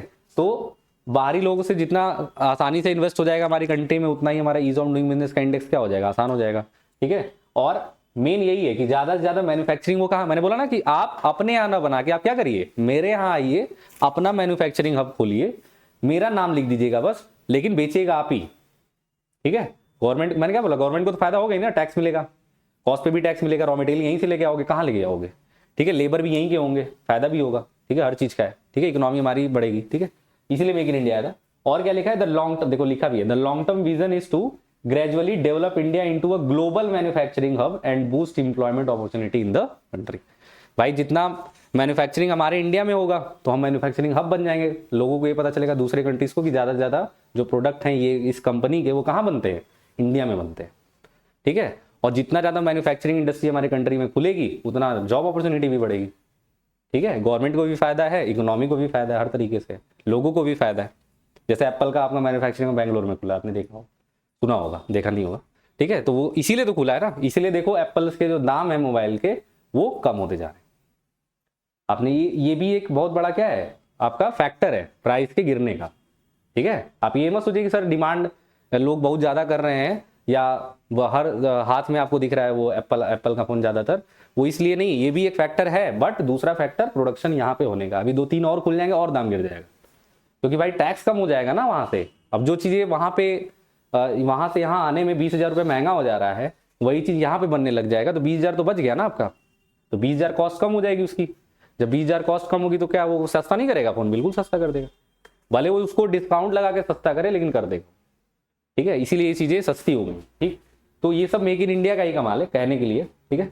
अच्छा इसके ऑब्जेक्टिव्स क्या है कि sir to transform India into, वही लिखा है, into a global design and manufacturing, मतलब इंडिया को क्या बनाने के लिए ग्लोबल लेवल पे मैन्युफैक्चरिंग हब, कि हमारे इंडिया में ही ये मैन्युफैक्चर होता है। जब उस पर नाम मेक इन इंडिया लिखा होगा तो लोग क्या सोचेंगे कि सर ये इंडिया से ही बन गया है, भले कंपनी कहीं की हो, कंपनी से मतलब नहीं है आपको बेटा, याद रखिएगा, इसमें कंपनी का बहुत बड़ा रोल नहीं होता, कंपनी छोटे में लिखा होता है कंपनी का नाम, लेकिन जो मेड इन इंडिया है, मेक इन इंडिया जो लिखा होता है वो बड़े में लिखा होता है, तो वो पहले दिखता है, ठीक है, तो उसको इसी से मतलब है। बाकी दूसरा क्या लिखा है, to introduce new initiatives for the promotion of foreign direct investment, मतलब ये मेक इन इंडिया जो है एफडीआई का एक नया सोर्स बन गया कि ताकि आसानी से जितने भी आपके कंट्रीज हैं, जो बाहरी कंट्री है, वो हमारे कंट्री में इन्वेस्ट कर सके, ठीक है। फिर टू इंप्लीमेंट इंटेलेक्चुअल प्रॉपर्टी, मतलब आसानी से इंटेलेक्चुअल प्रॉपर्टी राइट्स देने का, वही पेटेंट और कॉपीराइट वाला, ठीक है। जैसे पहले पेटेंट और कॉपीराइट लेने में बहुत आपको दिक्कत होता था, लेकिन इस मेक इन इंडिया के तहत जैसे होता है ना बाहरी कंट्री आ रही है तो उसको तो इसका भी खतरा रहेगा ना, किसका, पेटेंट और कॉपीराइट का। तो गवर्नमेंट ने कहा सर ये आसान हो जाएगा आपके लिए, ठीक है, इसके लिए आप परेशान मत होइए, ठीक है। ये मेक इन इंडिया अगर आप करना चाहते हैं, आप स्टार्टअप खोलना चाहते हैं, या आप कह सकते हैं कि आप कोई बिजनेस को रन कराना चाहते हैं, तो हम इसमें आपको मदद कर देंगे, ठीक है, पेटेंट और कॉपीराइट लेने में आपको परेशान होने की जरूरत नहीं, क्योंकि ये खतरा रहता है कि दूसरे देश में जाऊंगा कहीं मेरा छवि वो जो होता है ना मेरा पेटेंट और कॉपीराइट का कहीं शोषण ना हो जाए, जैसे दूसरे लोग ना उसको कॉपी करके बेचने लगे। जैसे चाइना वाला नहीं बनाते हैं एप्पल का कॉपी, बनाते नहीं है, बनाते हैं सब 10,000 बेच रहे हैं, वो एकदम सेम लगता है आईफोन 16 प्रो है, ठीक है, पहचान ही नहीं पाएंगे उसको, लेकिन जब वो खुलेगा तो पता चल जाएगा, ठीक है, चाइना में लिखा होगा, हाँ सर बेवकूफ़ बन गए सर, है, ठीक है। तो ये सब चीज़ें। फिर क्या लिखा है, to develop the nation's manufacturing sectors, मतलब अपने नेशन को मैन्युफैक्चरिंग सेक्टर की तरह डेवलपमेंट करने के लिए हम ही बनाते हैं, ठीक है, हमारे यहाँ से ये क्या होता है, प्रोड्यूस होता है, ठीक है। फिर क्या लिखा, to boost the confidence of investors and manufacturers to build and invest in India, मतलब जो इन्वेस्टमेंट करने वाले लोग हैं, इन्वेस्टर्स हैं हमारे इंडिया के अंदर या इंडिया से बाहर के भी लोग, वो आसानी से या उनको प्रमोट किया जाता है कि आप ज़्यादा से ज़्यादा हमारे इंडिया में इन्वेस्ट करिए, ठीक है, क्योंकि यहीं पे सब खुलने लगेगा तो इन्वेस्टमेंट इंडिया में बढ़ जाएगा, ठीक है। उसके बाद क्या है, to improve India's rank on the ease of, देखो लिखा है ना कि ease of doing index ranking में भी सुधार करने के लिए ये मेक इन इंडिया को लेके आएगा, ठीक है। देख लीजिए किस रैंक पे है, एक बार चेक कर लीजिएगा, ठीक है, कि sir ease of doing index पे इंडिया जो है कितने रैंकिंग पे है। 2000 शायद ये 22 के बाद से शायद रैंकिंग नहीं हुई है, ठीक है, 2 साल हो गए अभी तक रैंकिंग नहीं, 2022 का शायद दिखाएगा, ठीक है। इसके ऑब्जेक्टिव्स क्या है, ये तो ऑब्जेक्टिव तो यही था, ठीक है, और भी हैं, ठीक है। पहला क्या लिखा है, to eliminate the hassles of law and regulations in the bureaucratic process of business, मतलब जो पहले काफी कॉम्प्लेक्स प्रोसेस था बिजनेस करने का, उसको हमने क्या बना दिया, आसान बना दिया मेक इन इंडिया के तहत, लाइसेंसिंग आसान कर दिया है। फिर to promote job creation and innovation within the limits of the country, job opportunity बढ़ा दिया इसके चक्कर में, ठीक है भाई, जितना मैन्युफैक्चरिंग अब खुलेगा जॉब अपॉर्चुनिटी उतनी ज्यादा पैदा होगी। तीसरा क्या है, to make government transparent and accountable in its work, government भी इसमें क्या करने लगी, हस्तक्षेप, ठीक है, गवर्नमेंट भी इसमें अब जैसे होता है ना अपना भी दिमाग लगाने लगी। पहले गवर्नमेंट इस सब चीज में फोकस नहीं करती, केवल सोशल रहती थी वो ज्यादा से ज्यादा पब्लिक को, ठीक है, लेकिन इसकी वजह से हम प्राइवेट सेक्टर पे भी ज्यादा है कि भाई जितना ज्यादा खुलेगा, ठीक है, जितना ज्यादा मैन्युफैक्चरिंग हब हमारे यहाँ ज्यादा होगा उतना ही ज्यादा हम आपके इकोनॉमिक लेवल पे फायदा होगा इस चीज का, ठीक है। तो गवर्नमेंट भी इस चीज में अकाउंटेबिलिटी लेने लगी कि हमारी अब जिम्मेदारी है इस चीज को आगे बढ़ाने की, ठीक है। फिर क्या है, to encourage the avenues of skill development, मतलब लोगों के अंदर स्किल डेवलपमेंट होगा, इसी के चक्कर में लोग क्या करेंगे, जैसे अभी जितने भी आप किसी भी इंस्टीट्यूशन में आप जाओ, किसी भी मतलब कंपनीज में, वो स्किल आपको देखते हैं, ठीक है, वो आपकी नॉलेज नहीं देखते, मतलब वो आपका डिग्री उग्री नहीं देखते हैं वो, ठीक है, किस डिग्री को करके आया कि MBA की हो, उससे मतलब नहीं है। MBA एक नॉर्मल है क्वालिफिकेशन, लेकिन अगर आपके अंदर कोई स्किल है, जैसे आपको एक्सेल आता है, आपको टैली आता है, आपको अकाउंट्स आता है, आपको GST रिटर्न फाइल करने आता है, मतलब कुछ ऐसी स्किल है जो उनको चाहिए वो उसको ले लेते हैं, ठीक है। तो जब नए नए जगह से लोग आएंगे तो अपना अपना क्या करेंगे, स्किल्स जारी करेंगे कि हमारे यहाँ आने के लिए आपको ये स्किल चाहिए, तो उस तरीके का माइंड सेटअप भी लोगों का हो जाता है, लोग पढ़ने लगते हैं, लोग उस चीज को सीखने लगते हैं। तो इस चीज को याद रखिए, तो इस चीज से जो है मेक इन इंडिया से स्किल डेवलपमेंट भी होता है लोगों का, ठीक है। उसके बाद to improve the global competitiveness of the Indian manufacturing sector, मतलब हम ग्लोबल लेवल पे क्या करने लगते हैं, जितने भी मतलब देश हैं उनके साथ कंपटीशन हमारा शुरू हो जाता है, कम्पीट करना, ठीक है, कि भैया हम भी बनाते हैं, ठीक है। फिर क्या है, to promote the sustainability of growth की सस्टेनेबिलिटी होती है, मतलब जो भी कंपनी यहाँ पे आएगी वो देखो, इसीलिए जितने भी देश हैं वो यहाँ पे आके बिजनेस करना चाहते हैं, क्योंकि यहाँ पे सब बहुत बड़ा ग्रोथ है, क्योंकि यहाँ जो भी आप सामान बनाओगे खपत होने में समय नहीं लगेगा, बस क्वालिटी अच्छी होनी चाहिए थोड़ा सा, ठीक है, थोड़ा सा बोला हूँ मैं, ठीक है, बहुत ज्यादा नहीं, क्योंकि यहाँ पे 3 तरीके के लोग पाए जाते हैं, ठीक है, एक लोअर है, एक मिडिल है और एक हाई क्लास है, ठीक है। अगर आपका प्रोडक्ट हाई क्लास में नहीं बिकेगा तो मिडिल में तो जरूर बिकेगा, मिडिल में नहीं बिका तो लोअर में बिकेगा, क्योंकि इतनी ज्यादा पॉपुलेशन है, खपत होने में टाइम नहीं लगेगा, इतना तो हम कह सकते हैं। हाँ, एकदम बेकार मत बेचिए कि लोग मरने लगे उसको खा के या उसको यूज करके, तब तो बेकार हो जाएंगे आप, लेकिन अगर प्रोडक्ट आपका थोड़ा सा भी अच्छा क्वालिटी का है तो यहाँ पे बिक जाएगा, ठीक है, शुरू में ग्रोथ करने के लिए, ठीक है। तो इस चीज को ध्यान रखिएगा। तो यहाँ पे ग्रोथ की सस्टेनेबिलिटी भी बढ़ जाती है, जब लोगों को लगेगा भाई यहाँ पे आसानी से लाइसेंसिंग है, पेटेंट कॉपीराइट सब मिल जाता है, फाइनेंशियली हम क्या कर सकते हैं, स्ट्रांग बन सकते हैं, ठीक है, टैक्स में रिलीफ है, बहुत सारी चीजें, तो हम यहीं पे आके क्या करेंगे, अपना बिजनेस ओपन करेंगे। दूसरे देश से अच्छा है कि मैं यहाँ पे आके अपना बिजनेस ओपन कर लूँ, ठीक है। तो ये सब चीजें, और मेक इन इंडिया में क्या क्या टारगेट किया गया है मेक इन इंडिया स्कीम में, पहला क्या है, increase growth in the manufacturing sector to 12 से 14% per annum over the medium term, मतलब मीडियम टर्म मतलब समझ रहे हैं 5 साल से अंदर, ठीक है, 5 साल नहीं, 1 to 7 ईयर्स होता है, 5 to 7 year, 3 to 7 years, sorry, ठीक है, 3 to 7 ईयर्स के अंदर आप 12 से 14% जो है इन्होंने एनुअल जो इनकम है या जो ग्रोथ है वो बढ़ाने का इन्होंने सोचा है। अभी पता नहीं हुआ होगा कि नहीं, ये देखना पड़ेगा। फिर क्या है, to raise the contribution of manufacturing sector to 25%, 25% तक मैन्युफैक्चरिंग सेक्टर को बढ़ाने के इन्होंने सोचा है। और जीडीपी जो है वो अभी उस समय की बात हो रही है 16% है, ठीक है। अभी क्या सोच रहे हैं कि कितना हो जाए, 25% हो जाए, जो कि अभी कितनी है, 16% है, ठीक है। फिर क्या लिखा है, to create 100 million additional job by 2022 की ये रिपोर्ट है इन द मैन्युफैक्चरिंग सेक्टर, मतलब 100 मिलियन जॉब मिल जाए लोगों को, ठीक है। 100 मिलियन का मतलब क्या है, 1 मिलियन में 0.1 करोड़ होता है, ठीक है। डिवाइड कर लीजिएगा, 10 करोड़ होगा ना, 10 करोड़ होगा, 100 इंटू 0.1 कर लीजिए, 10 करोड़ होगा, कि 2022 तक 10 करोड़ लोगों को रोजगार देने का इन्होंने प्रयास किया है, ठीक है। फिर to increase domestic value addition and technological depth in the manufacturing, मतलब ज्यादा से ज्यादा जो है टेक्नोलॉजी का इस्तेमाल हो किसमें, मैन्युफैक्चरिंग सेक्टर में। क्योंकि इंडिया में तो देखो, अगर आप यहां आओगे तो लेबर अवेलेबिलिटी तो बहुत अच्छी है, लेकिन टेक्निकल सपोर्ट अच्छा नहीं है, बहुत ज्यादा, ठीक है। क्योंकि लोगों के अंदर बहुत ज्यादा स्किल नहीं है, ठीक है। तो जितने बाहरी लोग आएंगे वो स्किल लेके आते हैं, वो टेक्नोलॉजी लेके आते हैं, इसीलिए तो बाहरी को लोग प्रमोट किया जाता है। जितने भी आपको प्रोजेक्ट्स ये देखने को मिलते हैं, ठीक है, खासकर रेलवेज में और हाईवेज में, ठीक है, ये ज्यादातर कहाँ के होते हैं, बाहरी होते हैं, ठीक है। इंडिया के बहुत कम ऐसा होगा कि कोई इंजीनियर इतना बड़ा हाईवे बना दिया हो, ठीक है। उसमें जरूर ऐसा रहता है कि जापानी प्रोजेक्ट है, ठीक है, ये फलाने यूके देश से आया है प्रोजेक्ट, ठीक है, ये यहाँ से आया है, ठीक है, और पैसा लेके चले जाते हैं, ठीक है। तो हमें ये करना है कि अगर मैं यहाँ पे मैन्युफैक्चरिंग हब बनाता हूँ, ठीक है, तो उससे ये सीखना है, अगर मैन्युफैक्चरिंग हब यहाँ पे खुला तो टेक्नोलॉजी बढ़ेगी यहाँ पे, और टेक्नोलॉजी बढ़ेगी तो फायदा किसका होगा, देश का होगा। उसी तरीके की एक और एजेंसी या उसी तरीके की और कंपनी इंडिया वाला भी हो सकता है खोल दे, ठीक है।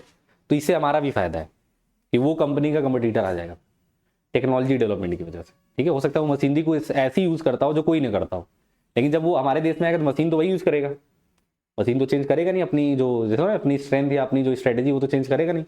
तो लोग तो देखेंगे ही ना भाई, जब तुम मशीन लेके आओगे तो विदाउट रजिस्ट्रेशन तो लेके आओगे नहीं, उस मशीन के बारे में पूरा seal ul government of India का लगेगा ही, ठीक है, पता चल जाएगा कौन सी मशीन का यूज कर रहे हैं आप, ठीक है। तो उसी तरीके का आप दूसरा भी बिजनेस खोल के आप क्या कर सकते हैं, मशीनरी का इस्तेमाल कर सकते हैं, ठीक है। तो ये सब मतलब मेक इन इंडिया का ये ख्याल था कि सर हम चाहते हैं कि मीडियम टर्म में हमारा जो मैन्युफैक्चरिंग सेक्टर है 12 से 14% ग्रोथ करे, ठीक है। मैन्युफैक्चरिंग सेक्टर में जीडीपी जो है हमारा 25% पहुंच जाए। 2022 की रिपोर्ट है जो उस समय 16% थी, ठीक है। फिर उसके बाद 100 मिलियन जॉब मिले लोगों को 2022 तक, और वैल्यू एडिशन हो जाएगी किसमें, टेक्नोलॉजी में। अगर हम मेक इन इंडिया को शामिल करते हैं तो मैन्युफैक्चरिंग सेक्टर में वैल्यू एडिशन हो जाएगा टेक्नोलॉजी का, और इसके अंदर 27 सेक्टर्स को कवर किया गया है, ठीक है। अब इसमें बहुत सारे सेक्टर ये आपको देखना पड़ेगा, एरोस्पेस डिफेंस है, ऑटोमेटिव ऑटो कंपनीज है, फार्मासेक्चुअल है, बायोटेक्नोलॉजी है, कैपिटल गुड्स है, ठीक है, टेक्सटाइल है, केमिकल है, electronic system design and manufacturing है, लेदर फुटवियर, मतलब ये सब मैन्युफैक्चरिंग इंडस्ट्रीज में आते हैं। Food processing, James and jewellery, shipping हो गया, रेलवे हो गया, कंस्ट्रक्शन हो गया। अभी इसको याद करना पड़ेगा आपको, ठीक है, कि कौन कौन से सेक्टर्स में मेक इन इंडिया स्कीम्स चलते हैं, मतलब टोटल 27 हैं, ठीक है। ये भी है, टूरिज्म है, ठीक है, इंफॉर्मेशनल टेक्नोलॉजी है, मेडिकल वैल्यू ट्रेवल है, ट्रांसपोर्ट है, ठीक है, अकाउंटिंग एंड फाइनेंसिंग सर्विस है, ऑडियो विजुअल सर्विस है, ठीक है।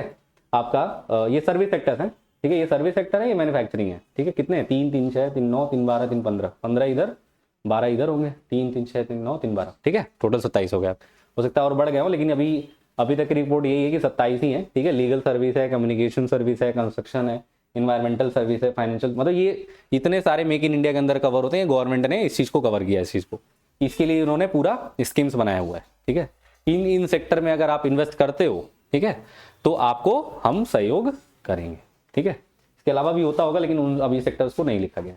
अब मेक इन इंडिया के अंदर कौन कौन सी स्कीम है आपको पता होगा, स्किल इंडिया है, ठीक है, जिसके अंदर वो प्रधानमंत्री का स्किल वाला वो आपको सर्टिफिकेट मिलता है, ठीक है, इसी के अंदर तो आया था, ठीक है। कौशल विकास योजना वाला आपने देखा होगा, प्रधानमंत्री कौशल विकास योजना, ठीक है, जितने भी कंप्यूटर इंस्टीट्यूट है वो देते थे, हर सबको नहीं था, ठीक है। अगर आप गरीब हैं, मतलब होता नहीं कि आप बहुत ज्यादा पैसे आपके पास नहीं है, तो आपको गवर्नमेंट जो है वो प्रधानमंत्री कौशल विकास योजना के तहत स्किल सर्टिफिकेट आपको देती थी, अगर आप 6 महीने का कोर्स करते हो तो, ठीक है। कंप्यूटर की नॉलेज आपको होनी चाहिए, उसका एग्जाम होता था, उस एग्जाम के बाद आपको पास होना पड़ता था, तो उसी में वैसे ही उसको सर्टिफिकेट मिलता था। अगर आप उसको कहीं लेके जाओगे ना तो उसका बड़ा महत्व होता है, ठीक है, कहीं भी आप जॉब करने जाओ, ठीक है। तो देखो लिखा है, this mission aims to skill 10 million in India annually in various sectors. 10 million लोगों को वो चाहती है कि ये स्किल वो सीख जाएं, ठीक है। 10 मिलियन मतलब 1 करोड़, ठीक है। Make in India turn into a reality, there is a need to upskill the large human resource available. मतलब जितने भी लोग हमारे यहाँ अवेलेबल है वो ज्यादा से ज्यादा क्या करना चाहती है ये स्कीम, ज्यादा से ज्यादा लोग स्किलफुल हो जाएं। मतलब केवल उनके पास डिग्री ना हो, स्किल भी उनके अंदर होना चाहिए। किसी ने, वही मैं बता रहा, किसी के अंदर एक्सेल सीखा है, किसी ने जीएसटी सीख गया, जीएसटी फाइल करना सीख गया, ठीक है, आईटीआर भरना सीख गया। ये सब क्या है, ये स्किल होता है, ठीक है, ये सब स्किल्स हैं कि आपको कुछ नया आता है। एमबीए ही नहीं किए हैं आप कुछ स्किल भी सीख लिए हैं, आपने रिसर्च किया हुआ है कहीं पे, आपका उसके पास भी सर्टिफिकेट है, तो ये क्या है, स्किल है।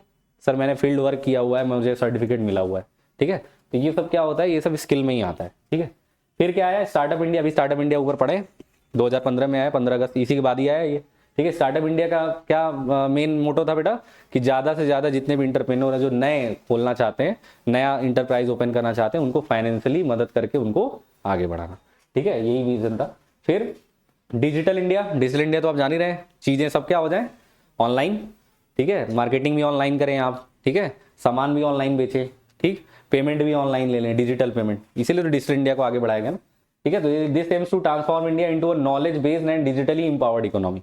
मतलब डिजिटली तरीके से हम क्या करेंगे, अपनी इकोनॉमी को स्ट्रेंथ करेंगे, बूस्ट करेंगे उसको, ठीक है, कि भाई कैश का इस्तेमाल कम करेंगे, ऑनलाइन ज्यादा इस्तेमाल करेंगे, जैसे गूगल, पेटीएम, ये सब क्यों इतना आगे बढ़ गए, डिजिटल इंडिया की वजह से, ठीक है। डिजिटल इंडिया अगर नहीं आया होता तो गूगल, पेटीएम कोई कुछ भी नहीं करता उसको, ठीक है। लोग यूज करते थे लेकिन खाली कैशबैक के लिए यूज करते थे पहले, ठीक है, मतलब इसको अगर अकाउंट खुलवाऊंगा तो 100 रुपये इसको मुझे मिलेगा, 25 रुपये इसको मिलेगा, यही होता था पहले, ठीक है, जब कोई यूज नहीं होता था, भाई अकाउंट में पैसे नहीं था, ठीक है, या अकाउंट से आप पैसा जल्दी भेज नहीं सकते थे, बहुत टाइम लगता था पहले। लेकिन गूगल पे और फोन पे और पेटीएम की वजह से क्या होगा, सब आसान हो गया, यूपीआई से खट भेजते हैं हम लोग, अभी भी देखो आसानी से भेज लेते हैं, अब कैशबैक लेकिन नहीं मिलता है, ठीक है। लेकिन ये सब चीजें क्या है, प्रमोशन होने से अब आपके पास क्या हो गया, देखो कैशलेस आप हो गए हैं, बहुत लोग के पास यहाँ कैश नहीं होगा, 10-20 पे भले रखे होंगे, भले अकाउंट में कितना भी होगा, लेकिन जेब में ज्यादा पैसा नहीं होगा, लोग, क्योंकि हर दुकान पे बार कोड लगा हुआ है, कोई दिक्कत नहीं, लगते ही नहीं लोग, कहीं गलती से नहीं है तो आप फंस जाते हैं फिर कि अरे यार 5 रुपए का चॉकलेट लिए हैं, क्या करें, नहीं है पैसा, नहीं भैया ऑनलाइन नहीं होता है, हैं, कहें तब जाए तब जाते हैं, फिर हैं कहाँ दे देंगे उसको, 5 रुपये निकलेगा भी तो नहीं कहीं से, ठीक है। तो ये भी एक दिक्कत है डिजिटल की वजह से, लेकिन इसकी वजह से एक चीज आसान हो गया, इन्वायरमेंट का हम लोग क्या कर रहे हैं, ज्यादा से ज्यादा हम लोग फायदेमंद हैं, ठीक है, कि भाई पेड़ ओड़ कम कट रहे होंगे इसकी वजह से, ठीक है, पेपर, और देखना धीरे धीरे सब पेपरलेस हो जाएगा। आप देख रहे हो करेंसी का जो वो है, क्या बोलते हैं, सप्लाई ऑफ मनी, जो सप्लाई ऑफ करेंसी वो धीरे धीरे कम होती जा रही है, बहुत कम लोगों के हाथ में आपको करेंसी ज्यादा ज्यादा देखने को मिलती है। मेरे पास खुद नहीं 100-200 रुपए होगा मेरे पास, ठीक है, पहले ज्यादा होता था क्योंकि लोग सोचते थे, और पहले लोग इसीलिए खर्च भी कम करते थे कि भाई जितना जेब में होगा 200 रुपए उतना ही तो खर्च करेंगे ना एक दिन में, उससे ज्यादा कर ही नहीं पाएंगे, कहां से करोगे, ठीक है, कहां से करोगे, कैश निकल नहीं पाएगा, एटीएम है ही नहीं आपके पास, है एटीएम नहीं है उस समय। लेकिन अब क्या है, सारे रिसोर्सेज हैं, तुरंत वो बारकोड आएगा, तुरंत आप स्कैन करेंगे, पेमेंट कर देंगे, आपको खुद नहीं पता कितना आपने एक दिन में खर्च किया। इसकी वजह से ये भी एक नुकसान हो गया डिजिटल की वजह से, ठीक है, कितना दिन में खर्च कर रहे हो, एक महीने में कितना खर्च कर रहे हो आपको पता ही नहीं है। कभी आप कैशबुक डाउनलोड करके देखना एक बार, ठीक है, या भीम यूपीआई यूज करना, आप एक भीम यूपीआई ऐप आता है, उसको आप खोलना, ओपन करना, उससे आप जितना पेमेंट करोगे महीने का वो बता देता है कि आपने एक महीने में कितना, मतलब आपका आया है, क्रेडिट हुआ है, कितना पेमेंट किए हैं, वो पूरा बता देता है। उससे आपको नहीं तो आप उसमें कैलकुलेट करना पड़ेगा ना, वो कैलकुलेट करके बता देगा वो, जैसे होता नहीं, जहां 30 तारीख होगा तो आप जब उसको चेक करोगे तो उसमें दिखाएगा 30 तारीख तक आपने टोटल एक्सपेंस कितना किया है। जैसे गूगल पे और फोन पे टोटल एक्सपेंस नहीं दिखाता, वो तो ट्रांजेक्शन दिखाता है ना, कि 12 को कितना किए, 13 को कितना किए, 10 तारीख को कितना किए, लेकिन ये नहीं बताएगा एक महीने में कितना किए, तो आपको जोड़ना पड़ेगा, ठीक है।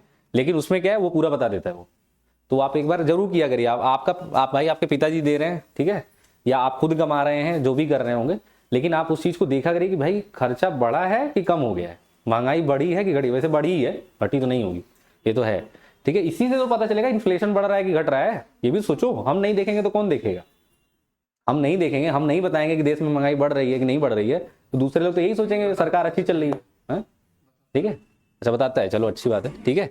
तो वही चीज है कि मतलब चीजें आपकी क्या हो गई, इससे डिजिटल पेमेंट से ये चीजें हो गई हैं, ठीक है। लेकिन कैश जब होता था तो कैश का जो खर्चा होता था ना वो कम हो जाता था, इसकी वजह से भाई 200 है तो 200 से ज्यादा हम खर्च ही नहीं कर सकते, या दूसरे को बता देंगे भाई जेब में 200 है भाई।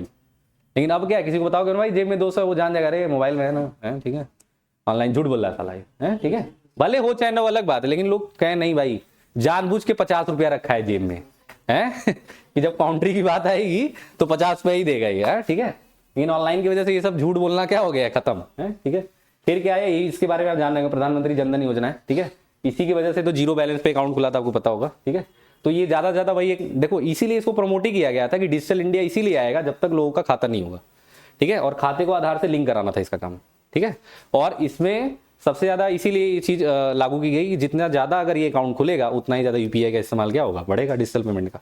पहले यही आया था, बाकी इसमें कई सारी चीजें स्कीम आ गई कि अगर आप पीएमजेडवाई की तरफ से खोलोगे तो आपको इंश्योरेंस का भी फायदा मिलेगा।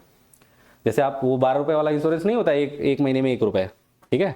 तो ये उनके लिए जिनका खाता क्या है, प्रधानमंत्री जनधन योजना से खुला होगा, सबके लिए नहीं है स्कीम, ठीक है। प्रधानमंत्री अटल सेवा योजना एक आप सुने होंगे, जो आपको पेंशन मिलेगा, तो पेंशन वाला भी उसी को मिलेगा जिसका अकाउंट किस में खुला होगा, प्रधानमंत्री जनधन योजना से होगा, सबको नहीं मिलेगा ये।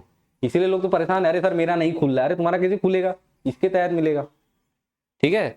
1 लाख तक लोन उसमें किया, 5 लाख तक था कि उसमें लोन भी मिलेगा शायद, ऐसे कुछ था उसमें अंदर स्कीम, तो उन्हीं को मिलेगा जो इसके तहत क्या खुलवाया होगा, अकाउंट खुलवाया होगा, सबको नहीं मिलेगा, ठीक है। तो ये सब चीजें इसके तहत खुली। फिर स्मार्ट सिटी आप जान ही रहे हैं, इलाहाबाद इज स्मार्ट सिटी, ठीक है ना अपना स्मार्ट सिटी, ठीक है। 100 स्मार्ट सिटी बनाने का पूरा क्या हुआ था, इन्होंने प्रोजेक्ट दिया था, ठीक है कि नहीं अलग बात है, ठीक है। लेकिन स्मार्ट सिटी बनाने का यही है कि भाई सारा ट्रांसपोर्ट सिस्टम, ठीक है, एजुकेशन सिस्टम, ठीक है, और लुकिंग जिसको आप बोलते हैं, कॉरिडोर्स बोलते हैं, ये अच्छा होना चाहिए। इसलिए देखो हर जगह कॉरिडोर बन रहे हैं, हर जगह कॉरिडोर बनने का क्या मतलब है, कोई बाहर अगर उसमें एंट्री करेगा तो उसको लगेगा कि हम इस शहर में एंट्री कर स्मार्ट सिटी में, ठीक है। इसीलिए देखो पूरी चीजें चेंज की जा रही हैं। आप अपने ही शहर का देखो, दूसरे शहर में मत जाओ, भी अपने ही शहर का देखो कितनी ज्यादा चेंज हो गया, चौराहे चौराहे चेंज हो गए यहाँ पे। ये सब स्मार्ट सिटी होने का ही कमाल है। महाकुंभ तो है ही, बट स्मार्ट सिटी के अंदर इलाहाबाद आता है। इतना पैसा ऐसे ही नहीं खर्च कर रहे लोग, ठीक है भाई, इन्होंने बोला है तो करना पड़ेगा, ठीक है भाई। मेक इन इंडिया में केवल ये थोड़ी था सर मैन्युफैक्चरिंग हब बना देंगे, ऐसा थोड़ी होता है। जो बंदा इन्वेस्ट करने आएगा वो आपके शहर को देखेगा ना, आपके देश को देखेगा ना कि भाई देश कैसा है, यहाँ पे लोग हैं कैसे रहते हैं, इनकी लाइफस्टाइल कैसी है, तभी तो यहाँ पे पैसा इन्वेस्ट करेगा ना। अच्छी लाइफस्टाइल होगी तभी तो समझेगा हाँ यार यहाँ लोग अच्छे रहते हैं, ठीक है, यहाँ पैसा इन्वेस्ट कर सकते हैं, यहाँ इंडस्ट्री खोल सकते हैं। तो ये सब उसी के तहत आता है, ठीक है। मेट्रो का निवारण ये सब स्मार्ट सिटी के लिए आता है, ठीक है। फिर क्या है, अमृत है, ठीक है। अमृत एक मिशन है, Amrut is the Atal mission for rejuvenation and urban transformation. It aims to build basic public amenities and make 500 cities in India more available and inclusive. मतलब अतुल वाला जो है, अतुल वाला जो स्कीम है, ये ज्यादा से ज्यादा जो है क्या बोलते हैं, अर्बन सेक्टर्स में क्या बोलते हैं, जो फैसिलिटीज हैं, जो नई नई फैसिलिटी जो मिलनी चाहिए इंटरप्रेन्योर्स को, या कह सकते हैं जो जैसे स्मार्ट सिटी बनाने के लिए आपको क्या क्या बहुत सारे इंफ्रास्ट्रक्चर फैसिलिटी चाहिए, जैसे मेडिकल फैसिलिटी अच्छी होनी चाहिए, ठीक है, आपके यहाँ कम्युनिकेशन फैसिलिटी अच्छी होनी चाहिए, ट्रांसपोर्ट फैसिलिटी अच्छी होनी चाहिए। तो इसके लिए उन्होंने एक मिशन लॉन्च किया, उस मिशन का नाम क्या था, अमृत था, ठीक है। कि भाई केवल स्मार्ट सिटी ऐसे ही बन जाएगा क्या, स्मार्ट सिटी के लिए आपको क्या चाहिए, सारी फैसिलिटी वहां, जैसे होता नहीं कि सर किसी को अगर मेडिकल फैसिलिटी तुरंत चाहिए तो हॉस्पिटल बहुत सारे अवेलेबल है, ठीक है, गवर्नमेंट के, नॉट प्राइवेट, प्राइवेट की बात नहीं हो रही है, गवर्नमेंट की बात हो रही है। इसीलिए हर जगह एम्स खोलने का क्या किया जा रहा है, अभी तक मंत्र दिया जा रहा है, पता नहीं कब खुलेगा अलग बात है, लेकिन इसीलिए अब जो गवर्नमेंट है इस चीज पे काम कर रही है कि हर शहर में एक एम्स होगा, 10 एम्स होंगे, ठीक है। जैसा वो शहर होगा उस तरीके का एम्स वहां पे होगा, क्योंकि भाई जैसे इलाहाबाद है, इलाहाबाद में एक एम्स से काम नहीं चलेगा, कम से कम 10 खुलने चाहिए, तभी दिखेगा कि हाँ आपका गवर्नमेंट हॉस्पिटल्स हैं, ठीक है। और भी कई सारे शहर हैं जहाँ पे एम्स खुलने का पूरा हो रहा है। तो एम्स का क्या मिशन है बेटा, ये अमृत की वजह से ही है कि भाई मेडिकल फैसिलिटी भी तो होनी चाहिए ना, ठीक है, या ट्रांसपोर्ट फैसिलिटी भी तो होनी चाहिए कि आसानी से जो गुड्स है एक जगह से दूसरे जगह पास हो सके, ठीक है। ये सब अमृत मिशन से 500 सिटीज उसके अंदर आते हैं, पता नहीं कौन कौन आता है, देखना पड़ेगा। फिर स्वच्छ भारत मिशन, ये आप जान ही रहे होंगे, ठीक है, 2 अक्टूबर को लॉन्च हुआ था, ठीक है, मोदी जी के द्वारा। तो इसके तहत क्या है कि अपने इंडिया को क्लीन करना, स्वच्छ साफ, ठीक है। इसीलिए लोग कहते हैं देखो, और हाइजीनिक बनाने के लिए क्लीन। और जब 2020 आया तो इसका बहुत ज्यादा प्रमोशन बढ़ गया, इसका स्वच्छ भारत मिशन का, भाई लोग हाथ धोने लगे हैं, ठीक है। मतलब वो तो कोरोना की वजह से था, लेकिन उसकी वजह से इसको भी प्रमोट कर दिया गया उसी समय। वैसे आया तो ये बहुत पहले ही था, ठीक है, लेकिन प्रमोशन यहाँ से बढ़ गया उसका। इसलिए देखो आज बहुत ज्यादा स्वच्छ भारत मिशन पे काम किया जाता है, ठीक है, और करना भी चाहिए, हम लोग को भी करना चाहिए। तो हम लोग कर सकते हैं ये, इसमें गवर्नमेंट सहयोग बस अपना पैसे से कर सकती है। मेन सहयोग किसका होता है, पब्लिक का होता है इसमें, कि जितना ज्यादा हम साफ रखेंगे उतना ही ज्यादा हमारा शहर साफ होगा, हमारा देश का नाम होगा, ठीक है।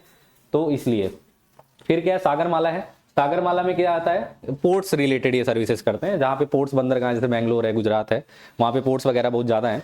तो वहाँ पे सबसे ज़्यादा इसका निर्माण करने का प्रयास किया कि जितने भी पोर्ट्स हैं वो क्या बनेंगे एकदम बेस्ट। ठीक है, जैसे लिखा है this scheme AIIMS develop ports and promoting port lead development in the country. ज्यादा से ज्यादा बंदरगाह बने जिससे आसानी से जो गुड्स है, जो बाहर से गुड्स आ रहा है वो हमारे देश में आसानी से आ जाए, वो सागरमाला के तहत। ठीक है, तो पोर्ट्स अच्छे होने चाहिए। ठीक है, जिससे लिंक जो है एक देश से दूसरे देश, या कह सकते हैं एक स्टेट से दूसरे स्टेट बहुत आसानी से लिंक रहे और गुड्स जो है हमारे देश में आसानी से अवेलेबल हो जाए। ठीक है, तो इसके लिए सागरमाला आया। ठीक है, फिर क्या आया, इंटरनेशनल सोलर अलायंस है ISA। ठीक है, जिसके तहत आपको गवर्नमेंट आपको क्या लगवाती है, ये जो सोलर पैनल है। ठीक है, इसी के तहत है, ISA के तहत। ठीक है, ये जो ISA है वो 121 कंट्रीज में लॉन्च किया गया था, most of being the sunshine countries. मतलब इसमें देखा गया कि कई सारे कंट्रीज ऐसे हैं जहाँ पे धूप बहुत अच्छे से आती है, जैसे इंडिया सबसे ज्यादा आती है धूप यहाँ पे।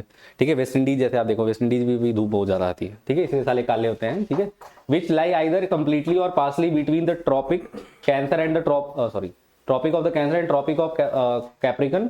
This is India's initiative aimed at, देखो लिखा है इंडिया का इनिशिएटिव था यहाँ पे, this is India's initiative aimed at promoting research and development in solar technologies and formulating policies in that regard. मतलब उसने वहां पे अपना एक प्रमोशन लॉन्च किया कि हम सोलर से भी विद्युत बनाने की कोशिश कर रहे हैं। ठीक है, तो वहां पे इस चीज को आगे लेके आएगा। लोग 121 कंट्री हाथ उठाएगी, हम इसके फेवर में हैं।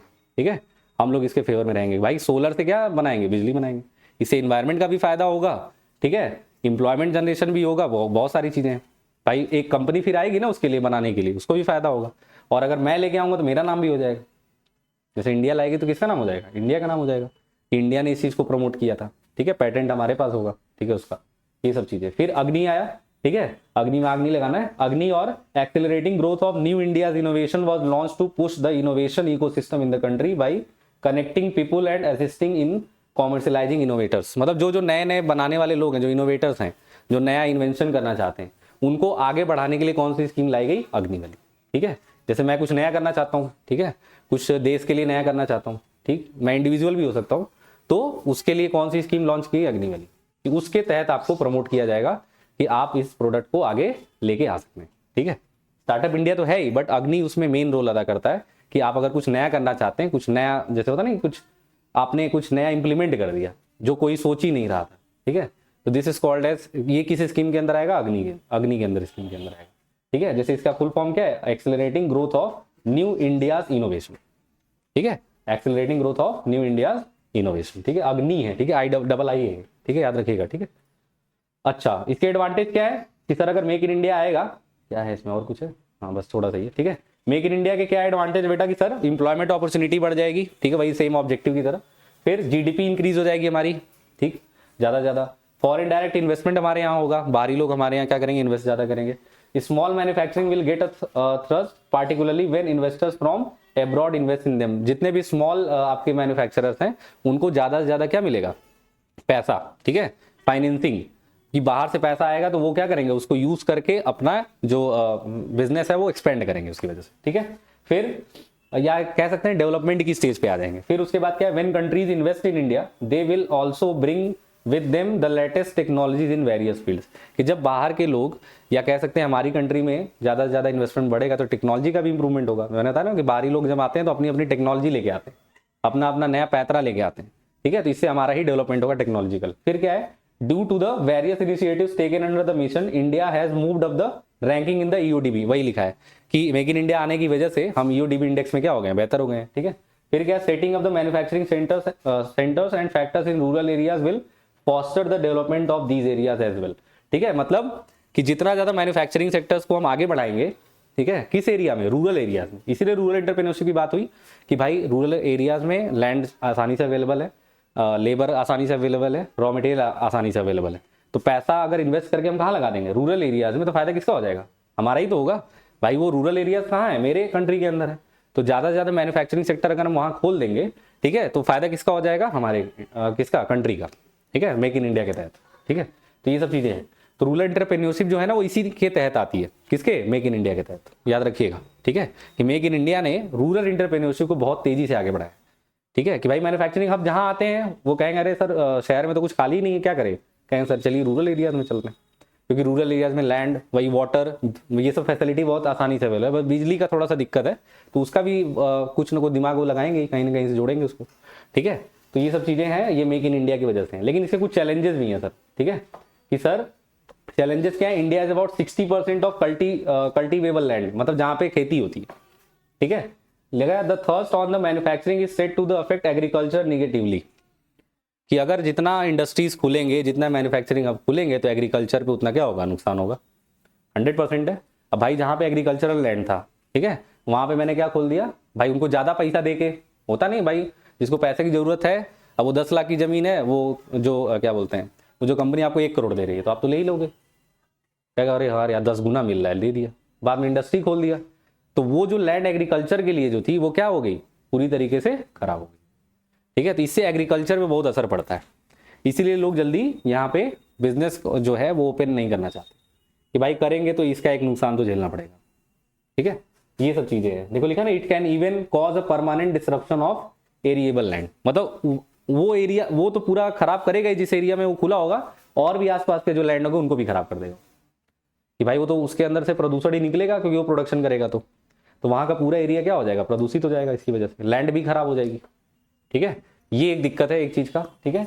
उसके बाद it is also believe that rapid industrialisation can lead to a depletion of natural resources, natural resources का बहुत ज्यादा क्या करेगा, खपत करेगा, ठीक है। तो इससे जो हम ग्रीन इन्वायरमेंट को आगे बढ़ाना चाहते हैं, जो 1986 में लागू हुआ था, ठीक है, इन्वायरमेंट प्रोटेक्शन एक्ट, वो सब क्या हो जाएगा, धरा का धरा, ठीक है। क्योंकि हम ग्रीन इन्वायरमेंट की बात करते हैं, इन्वायरमेंट फ्रेंडली प्रोडक्ट तो बनाते हैं, लेकिन नुकसान इन्वायरमेंट को बहुत पहुंचाते हैं, कि हम हाथ में तो यूज कर रहे हैं तो इन्वायरमेंट फ्रेंडली है, बट जहां से बन के आ रहा है ना, वो बहुत ज्यादा क्या कर रहा है, प्रदूषण कर रहा है। आप कभी किसी इंडस्ट्री के पास खड़े होकर देखो, बस खाली आधा घंटा खड़े हो जाओ वहां पे, देखो आपको थोड़ा सा आपको फील होगा, यहाँ पे सांस लेने लायक नहीं है, ठीक है। अब वहां पे इतने सारे पेड़ लगे होते हैं, वो कैसे सांस लेते होंगे बताओ, ठीक है। तो आप ये सोच सकते हो, और भाई उस पूरा एरिया क्या हो जाएगा, खराब। इसीलिए बोला जाता है कि अगर आप इंडस्ट्री लगाओ तो उसके 5 किलोमीटर के पूरे एरिया में आपको ग्रीन इन्वायरमेंट करना पड़ता है, कि जब तक वो पेड़ बड़ा नहीं हो जाएगा। ऐसा थोड़ी सर लगा दिया और देख लिया मैंने दूर से, हो गया सर ग्रीन इन्वायरमेंट, ये नहीं होता। ग्रीन इन्वायरमेंट का मतलब क्या है, वो पेड़ जब बड़े हो जाएंगे तभी आपको इंडस्ट्री को ओपन करना है।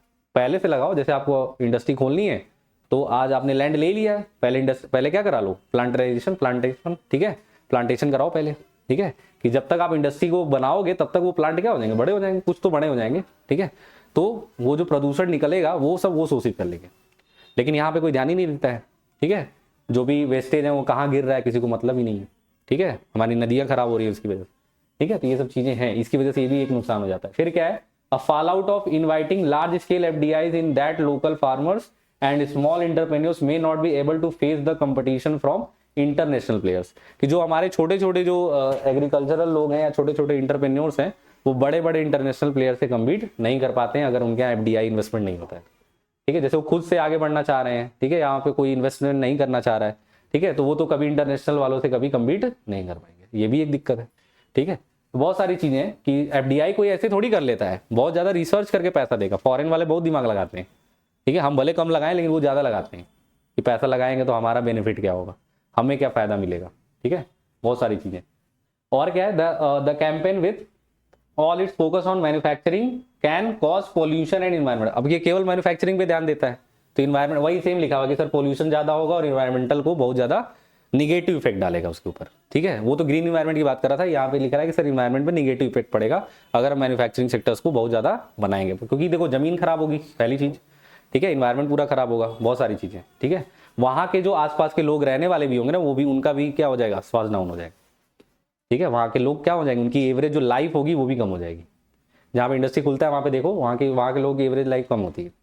कभी कलकत्ता चले जाओ, धनबाद साइड में देखो, ठीक है, वहाँ पे बहुत ज़्यादा एवरेज लाइफ कम है, क्योंकि हमारे मामा जी वहाँ काम करके आए हैं, हमको पता है, उनको सांस की बीमारी है, ठीक है, और वो छोड़ दिए 45 साल पे, क्योंकि उनको सांस की दिक्कत ज़्यादा होने लगी, ठीक है। भाई कोयला की फैक्ट्री में आप काम करोगे तो भाई सांस की दिक्कत होगी आपको, ठीक है। भले वो मैनेजर ही थे, मतलब उनको कोयला उठा फेंकना नहीं था, लेकिन भाई रहना तो उसी में पड़ेगा ना, अंदर बैठना ही है आपको, ठीक है। एक तो खुद ही एयर का जो वो होता है, जो ऑक्सीजन होता है वो कम आता है, तो उनको सांस की दिक्कत होगी, वापस आना पड़ा उनको, वॉलंटरी रिलीव लेना पड़ा उनको, ठीक है, कि भाई हम नहीं रह पाएंगे अब, ठीक है। तो ये सब चीजें क्या है भाई, अब वो तो अकेले थोड़ी होंगे, बहुत लोग को ऐसा लगा होगा, आसपास के लोगों का भी एवरेज लाइफ कम हो जाता है, तो ये भी एक नुकसान है इंडस्ट्री खुलने का। ज्यादा अगर इंडस्ट्री, जैसे आपके यहाँ एक ही इंडस्ट्री थी, लेकिन अब कितनी हो गई, 50 हो गई आपके एरिया में, तो आपको दिक्कत जरूर महसूस होगा आपको वहाँ पे, ठीक है। और भी क्या है, और भी कई सारे हैं, जैसे इसमें लिखा है कि there are serious lacunae in the physical infrastructure facilities in the country for the campaign to be successful it is necessary to build up the infrastructure available in the country and also reduce problems like corruption and the lowest levels. ठीक है, ये लिखा है कि एक main ये भी एक वो है यहाँ पे इंडिया के अंदर, करप्शन की वजह से हमारा जो क्या बोलते हैं, जो स्कीम्स जो भी लॉन्च होती हैं वो जल्दी नहीं चल पाती। और भाई फंडिंग आया स्टार्टअप के लिए, स्किल इंडिया के लिए, स्मार्ट सिटी के लिए, पैसा कौन खा रहा है बेटा? जितने भी स्मॉलर लेवल पे लोग हैं। ठीक है, कि भाई जिनको पैसा मिला है कि डेवलप करो, जैसे अभी कुंभ में ही है, नाम नहीं बताऊंगा मैं, अब यहाँ के जो मतलब हैं बड़े अधिकारी हैं, नाम नहीं लेने वाला मैं, तो वो बड़े अधिकारी क्या बोले हैं कि भाई केवल 45 दिन तुम ये जो बना रहे हो, क्या बोलते हैं क्या नहीं, वो दीवार खड़ा कर रहे हैं ना बगल बगल में, ठीक है, कि इससे पार नहीं जाएंगे आप। ठीक है, या इस बस केवल वो लगा के वहां पे पोस्टर लगा देंगे कि इस गवर्नमेंट ने ऐसा किया है। ठीक है, तो वो केवल लगाना है, तुम्हें कितने दिन खड़ा करना है? 26 फरवरी तक। 26 फरवरी तक वो दीवार नहीं गिरनी चाहिए, ऐसा बोला गया, इंस्ट्रक्शन दिया गया जो वहां पे काम करने वाले लोग हैं। ठीक है, उसमें भले गिर जाए, मर जाए लोग, हैं दब के मर के पानी में बह जाए, ठीक है, उससे कोई लेना देना नहीं, लेकिन वो जो दीवार है वो 26 फरवरी तक नहीं गिरनी चाहिए। तो ये अच्छा, ये बताओ पैसा आया नहीं होगा? पैसा तो फुल आया होगा, पैसा तो गवर्नमेंट ने फुल दिया होगा, लेकिन ये सब स्कीम क्यों लाई जा रही है? क्योंकि टाइम पे कंप्लीट नहीं हो पाया है। ठीक है, जिस टाइम पे कंप्लीट होना चाहिए था उस टाइम पे कंप्लीट तो हो नहीं पाया। 13 तारीख आने ही वाला है। ठीक है, 13 तारीख के बाद थोड़ी आपका मैन्युफैक्चरिंग होगा, कहीं कहीं कुछ नहीं होगा, हो भी रहा होगा तो वो ऐसे ही चल रहा होगा कि भाई पैसा बचा है तो चलो लगा ही देते हैं। ठीक है, तो वो क्या बोला गया है उससे कि भाई एक दिन में दीवार खड़ा करो, लेकिन दीवार केवल 26 दिन तक चलनी, 26 फरवरी तक, उसके बाद भले गिर जाए। ठीक है, अब वो अधिकारी कौन है नाम नहीं बताएंगे। तो ये सब क्या है, ये सब लोअर लेवल से ही शुरू हो रहा है। अब वो जो बिल्डर है, वो जो कॉन्ट्रैक्टर, वो क्या करेगा? एक दिन में खड़ा करवा देगा। हाँ सर, एकदम बिल्कुल सर, डोंट वरी, है वहां लगा दूंगा कि यहाँ खड़े होना मना है, कोई नहीं आएगा यहाँ पे। यही दिमाग लगाया ना वो, भाई अरे कहीं छुआ गिर गया तो। ठीक है, तो वो कहा कि सर हम कुछ नहीं करेंगे, बस आप परेशान ना होइए, वो पूरा ये ईंट लगवाएंगे, ठीक है, और उस पर प्लास्टिक मरवा देंगे ऐसे। ठीक है, जैसे आप प्लास्टिक मरवा लेते हो उसके ऊपर कभी, जैसे ऐसा नहीं कि सर ये लकड़ी है, अब लकड़ी मान लो मैं बोला गया कि शीशम का लगाओ, है ठीक है, पैसा उसके लिए, मैं किसका लगा दिया? आम का सर। अब इसके ऊपर अगर मैं पॉलिश मरवा दूंगा तो पहचान थोड़ी पाएंगे आप। ठीक है, तो क्या बोला कि सर ईटा लगवाएंगे बढ़िया, मतलब अरे सीमेंट से ही जोड़ेंगे, ठीक है, उसके ऊपर क्या लगवाएंगे? प्लास्टिक, ऐसे पूरा प्लास्टिक होता है ना, चिपका देंगे उसके ऊपर, ऐसा लगेगा कि एकदम जैसे एकदम फ्रेश है, मतलब टूटेगा नहीं। ठीक है, और क्या लिख दूंगा उस पर? यहाँ पे खड़े होना मना है।